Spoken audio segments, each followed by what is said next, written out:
What's up, guys? Welcome back to another Cameron Talks. I hope y'all had an amazing Christmas. My Christmas was pretty good over here, and I hope that this weekend y'all have an amazing New Year's Eve weekend.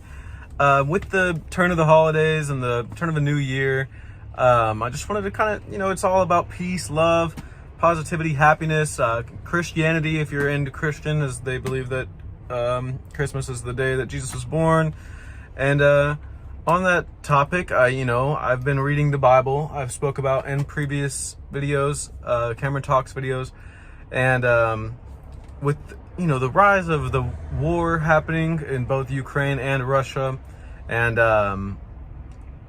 also in Israel with the Palestine and Israel conflict, and also I keep seeing on news outlets and YouTube and everything like that is immigration rising in. The other day, my fiance had told me that there was apparently 10,000 immigrants who all joined together from Mexico and just marched across the border.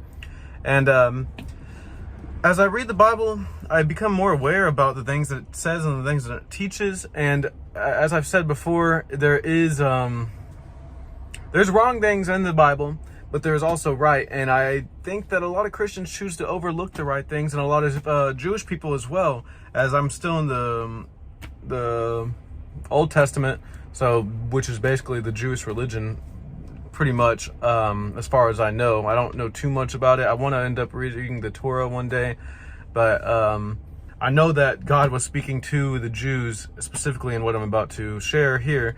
But basically,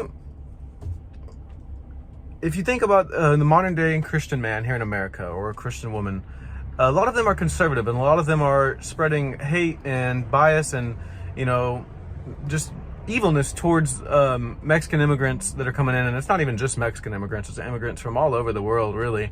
But Mexico gets the bad rap because it's the one that's right here on the border. But a lot of people fly in from other countries to Mexico, or travel in or whatever to Mexico, and then cross the border there on foot, because that's the easiest entry point into America, which a lot of these people are escaping cruel governments, harsh family settings, cartel harassment, you name it, but the rep that they get from most modern day conservatives, which 9 times out of 10 line up behind the Christian faith, or they say they will, and they get told that immigrants are lazy. They're going to they get called lazy, and they get said that they're going to take our jobs, which is a contradiction in itself. They're going to raise the prices of living, food, you name it, it's just everything bad. And then also you have the Palestinians in Israel, which the Jews see as taking over. Like, the Jews want Israel to be theirs. It's a Zionist, that's the Zionist way of thinking, is that the Jews have their land. It's the promised land, the holy land that belongs to them. So obviously there's conflict with the Palestinians living in Israel. It's Gaza or whatever, but it's basically Israel. And that's kind of the main reason that they don't like them. If you look back over all the years, is there's been fighting there because of this. Because the Jewish people believe that is their land and no one else should have it or be in it. And basically what I want to read is 2 verses, maybe 3. One from Exodus chapter 22, verse 21. Do not mistreat or oppress a foreigner, for you were foreigners in Egypt. Here he's speaking directly to the Jews. And let's go over to Leviticus chapter 19, verse 33. When a foreigner resides among you in your land, do not mistreat them. The foreigner residing among you must be treated as your native born. Love them as yourself, for you were foreigners in Egypt. I am the Lord your God. That is what the Jewish people right here are being told by God. Like, their faith, that's what they're being told. This is right after they got out of Egypt from Moses, and now he's laying out the laws and everything like that. And so it's funny to me, I don't think Judaism and Zionism line up too well. If there's a command from God right here saying to love a foreigner as yourself. I don't think God would want a land to be specifically for them. Yes, he did mention the promised land. That is their land, but I don't think he's meaning no one else should be in that land and no one else can enjoy the fruits of the labor. And here's another reason why I think that is because in Leviticus chapter 19, verse 9, when you reap your harvest of your land, do not reap to the very edges of your field or gather the gleanings of your harvest. Do not go over your vineyard a second time or pick up the grapes that have fallen. Leave them for the poor and the foreigner. I am the Lord your God. I mean, that speaks for itself. Everything that I just read speaks for itself. And I want to go into this new year spreading this love, this positivity. I want the wars to end.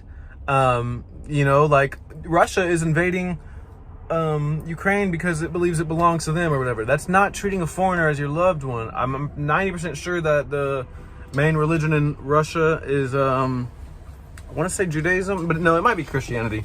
I might be wrong. Let me ask. Hey Siri, what is the main religion in Russia? Today, Russian Orthodoxy is the country's largest religious denomination. Russian Orthodoxy, which I'm not too familiar with, so I'm not even going to speak on that. But I want more people to think about, I'm not Christian myself. I'm not really religious myself. I'm spiritual, but I'm reading this text and I want to read more religious and spiritual text because I want to further my knowledge on things that are being taught to people and what they are believing in and learning.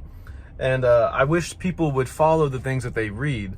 Of course, like I said, there's things that are wrong in here where it says women they're unclean for 7 days after their birth if it's a boy, or 90 days if it's a female. That's wrong in my opinion, because women, that's a natural thing that happens to them. But there are right things like what I just read, to treat a foreigner as your family, as your loved ones, and just lead with love. And that's what people are forgetting who follow these religions. They have this superiority, this God complex to themselves, a lot of them. And let's go into this new year leading with love. Love everyone, every single one. And I know I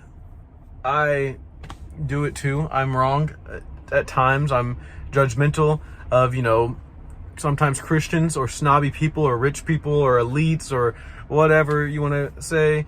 And that's not the way to do it. I need to be leading with love myself. So this year, let's make the motto, love everyone, whether you speak the same language as them or not. If you see a cute giraffe or something, a picture of a giraffe, you're like, oh, it's so cute, I love it.